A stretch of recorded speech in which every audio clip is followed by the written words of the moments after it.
चोर देवरानी। एक बार की बात है, सुषमा अपने पूरे परिवार के साथ खुशी खुशी मोहन नगर में रहती थी। उसकी 2 बहुएं थी, पल्लवी और शिवानी। एक दिन दोनों बहुएं रसोई में काम कर रही होती है कि तभी उनकी सास सुषमा उन्हें बुलाती है। अरे बहू, जरा इधर तो आना। शिवानी, जरा जाकर देखना सासू माँ क्या कह रही है। दीदी आप ही देख लो ना जाकर, आपको भी तो सुनाई दे रहा है। अरे मैं आटा गूंद रही हूँ ना, तुम चली जाओ। हाँ तो मैं भी तो सब्जी काट रही हूँ ना दीदी। अरे बहू जल्दी आओ। वो ये तो जाएगी नहीं, मैं ही जाकर देखती हूँ कि क्या कर रहा है।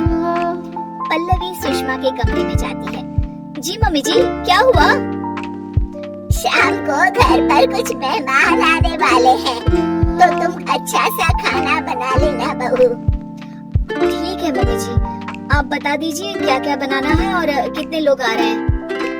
सुनील की मौसी जी और उनका पूरा परिवार आ रहा है। कुल मिलाकर 3 लोग और हमें मिलाकर हुए 9 लोग। तो अभी से ही तैयारी करना शुरू कर दो। और हाँ, घर की सफाई भी कर देना, हाँ अच्छे से। जी मम्मी जी, सब काम हो जाएगा, आप चिंता मत कीजिए। पल्लवी शिवानी को घर में मेहमान आने वाले हैं इसके बारे में बताती है। क्या 9 लोगों का खाना बनाना होगा, घर की सफाई करनी है? बाप रे, सासू माँ ने तो हमें घर की नौकरानी ही समझ कर रखा है। ऐसा नहीं बोलते शिवानी, हम इस घर की बहू हैं और घर के काम करना हमारा फर्ज है।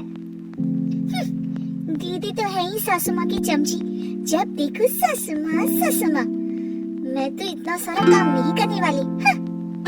शिवानी कपड़े लेकर गमला साफ कर रही होती है और चक्कर आने का नाटक करने लगती है। मेरा सर चकरा रहा है। तभी वहाँ पल्लवी और सासू माँ जाते हैं। अरे बहू, क्या हो गया तुम्हें? मम्मी जी, बहुत तेज सर में दर्द हो रहा है। तुम एक काम करो शिवानी, आराम कर लो। नहीं दीदी, घर में मेहमान आने वाले हैं, मुझे आपकी मदद करनी चाहिए। अरे कोई बात नहीं शिवानी, तुम आराम कर लो, मैं सब काम कर लूंगी। ठीक है दीदी, अगर आप इतना कह रही हैं तो आराम कर लेती हूँ। शिवानी आराम से अपने कमरे में मैगजीन पढ़ रही होती है। इसे कहते हैं आराम की जिंदगी। इतना सारा काम। चलो सारा काम खत्म हो गया, शिवानी को दिखाते हैं। शिवानी अपने कमरे में ईयरफोन में गाने सुनते सुनते सो जाती है और उसके साइड में मैगजीन भी रखी होती है। पल्लवी वहाँ आ जाती है और वो सब देखती है। ओहो, तो मतलब सब काम चोरी का बहाना था। अभी बताती हूँ इसको।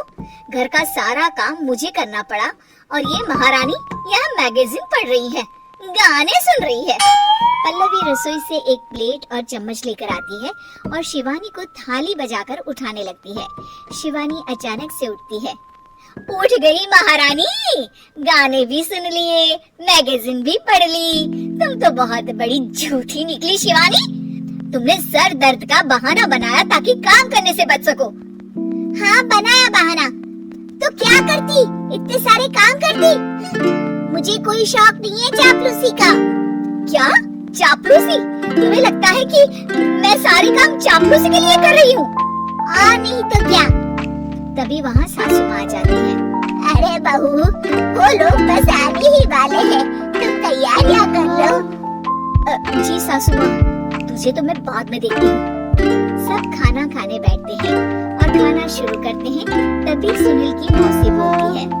वाह भाई वाह, खाना तो बहुत ही अच्छा बना है सुषमा जी, एक एक चीज में क्या स्वाद है। ये सुनकर शिवानी मुंह बना लेती है। उसे अपनी जेठानी की इतनी तारीफ राज नहीं आती। आपकी बहुएं तो बहुत ही अच्छा खाना बनाती है। हाँ बनाती तो दोनों ही अच्छा है, पर आज ना ये सारा खाना बड़ी बहू ने बनाया है। छोटी बहू की तबीयत ठीक नहीं थी, सो इसलिए। मानना पड़ेगा सुषमा जी, आपकी बड़ी बहू तो बहुत ही गुणवान है। पल्लवी की तारीफ सुनकर शिवानी को जलन होती है। पल्लवी ये सुनकर खुश हो जाती है और शिवानी की तरफ देखकर उसे चिढ़ाती है। कुछ देर बाद मेहमानों के जाने का वक्त हो जाता है। मौसी जी सबके लिए उपहार लाई होती है। वो सबको शगुन के पैसे देती हैं और अंत में पल्लवी के पास आती है। तुम्हारे लिए शगुन का लिफाफा तो है ही, पर बहू तुम्हें एक और उपहार भी मिलेगा इतना अच्छा खाना बनाने के लिए। मौसी अपने सोने के कंगन निकालकर पल्लवी को पहना देती है। ये लो, ये मेरे मनपसंद कंगन है, अब से ये तुम्हारे हुए। धन्यवाद मौसी जी। ये देखकर शिवानी तो पूरी तरह से जल जाती है और गुस्से से रसोई में चली जाती है। तभी वहाँ पल्लवी आ जाती है और उसे अपने कंगन दिखाने लगती है। देवरानी जी, अब आपका सर दर्द ठीक तो है ना? मुझे लगता है कि अब सर दर्द शुरू हो गया होगा आपका।